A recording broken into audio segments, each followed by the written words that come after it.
The opinions expressed on this program are not necessarily those of the staff or the management or the sponsors. The sponsors of the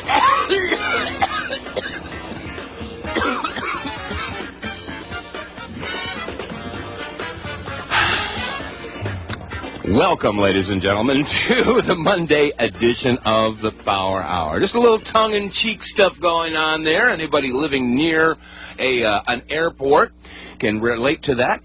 And so we're going to be talking about a little bit today. This is Dave Von Cloyce. And Joyce Riley. And the subject is going to be the purpose of chemtrail aerosol. A.C. Griffith was associated with the National Security Agency. He carried a top-secret clearance, a cryptographic clearance, and in more recent times he was associated with the Central Intelligence Agency operations. He was married to a lady lawyer, judge, and his father-in-law was a Chief Justice of the Supreme Court of Virginia. He is with us today, and we want to say thank you very much, A.C. Griffith, for joining us to talk about the purpose of chemtrail aerosol. Thank you, sir, for joining us on the Power Hour today. Thank you, Joyce. It's indeed a pleasure to be with you today. Well, I must tell you, I think the listeners are going to get more today than they probably imagined, given the fact that you have some information that most people do not have access to, and probably information we would just as soon not know. However, knowledge is power, and we thank you for joining us, and I know that you have listened to the Power Hour in the past and have been very supportive of the activities and providing information to the Power Hour. Let's talk just as much as you want to talk about what your past experience was all about, sir. I spent a couple days making talking points to make a guide map of how to present this to you. It is such a big topic. It's very difficult to know where to grab it to begin. Several years ago, I got a telephone call from Mike Blair at the Spotlight newspaper in Washington, now called the American Free Press. He asked me to help work with him on the story of the white trails coming out of the airplanes. And time is going by. I guess that was 8 or 9 years ago. We actually got inside the program. We're the only people in the world that actually got inside of that program. When you say you got inside that program, the aerosol program, the chemtrail program, you're talking about information on the inside of this program. I'm talking about actually getting inside the program at Wright-Patterson Air Force Base where it's being managed. Wow. And we actually got into some of the people that were dissatisfied from within the program, and they divulged a lot of the acronyms and the purpose of the program and so on. And that's the only way that anybody could ever have broken the secrecy of this program. Okay. We know that people have died over this program. People have been hit to keep them quiet. And we know that other things have happened to keep people in this program.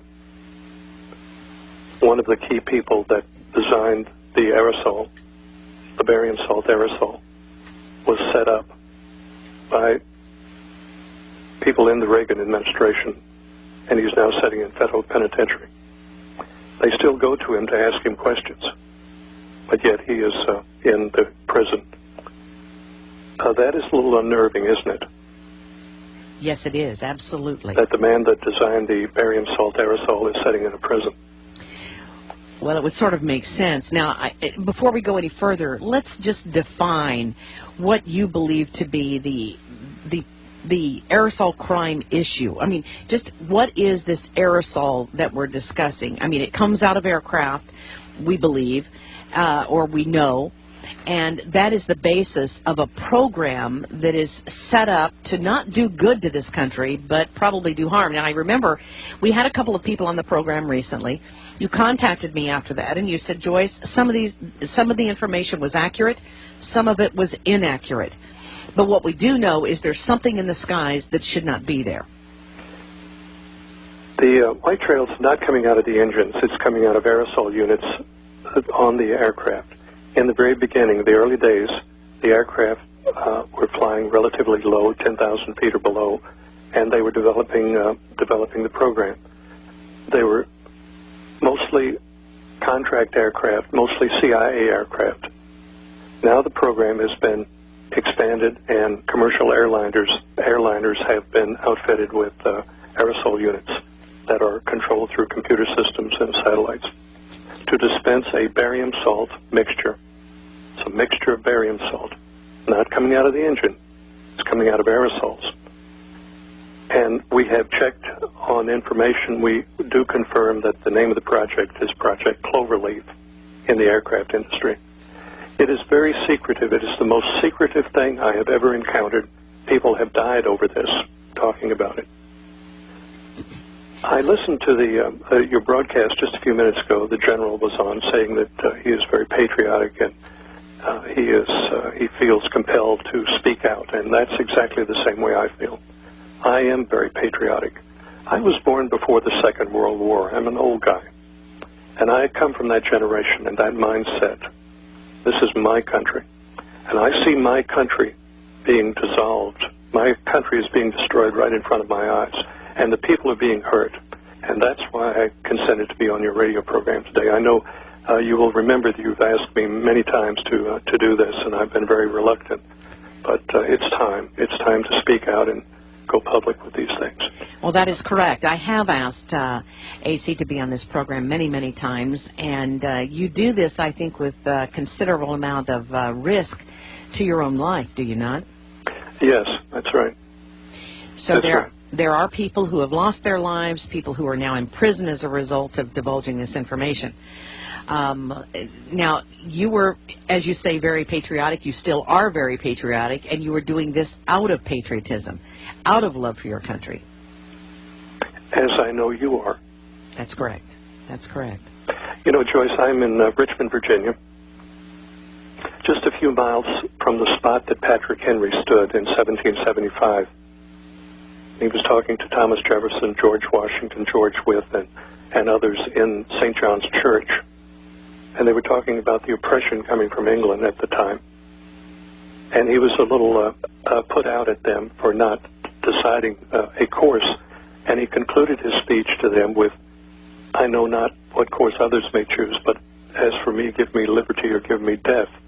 And I think we're approaching a time like that. Mm-hmm. Don't you? Oh, absolutely. There's no question in my mind.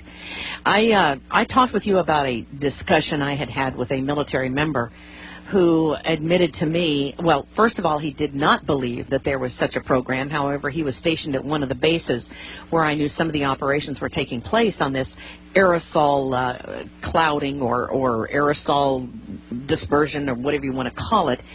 And I had him go to the person who we knew was in charge at that base at that time. And he did, in fact, confirm that the person that admitted to some of the information that we're about to talk about here, or that some of the information regarding this program.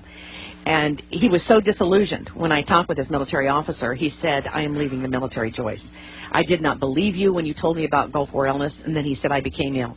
Then I found out the doxycycline was true. And then now I have found out about this spraying issue." And he said, "I can no longer serve the military." Well, let's talk about this subject of what the aerosol program is and how you were able to obtain this information. First, Joyce, if you will allow me, let me paint a picture, a time picture. At first, you may think it's not related, but you will see that it is related. So if you will indulge me just a minute, let me go back to the Kennedy assassination. Do you remember Jim Garrison in New Orleans, the DA down there, fingered 27 people as being part of the plot to kill the president? Mm-hmm. Carlos Marcello was the major drug dealer in New Orleans, and his people were involved. Now, one of the people associated was a man named Barry Seals. He was a drug dealer and later a CIA operative. The FBI report on Carlos Marcello, the big drug dealer and underworld character, the FBI report said he made his money selling tomatoes and real estate, and that was the FBI evaluation of the #1 drug dealer. Now, remember Barry Seals. Now, fast forward to the Watergate break-in in 1972. Now, I was at the Watergate. The CIA had a rather large international operation there under a corporate name. Then they had other foundations under that and so on. By the way, did you know the Catholic Church built the Watergate complex as a real estate investment?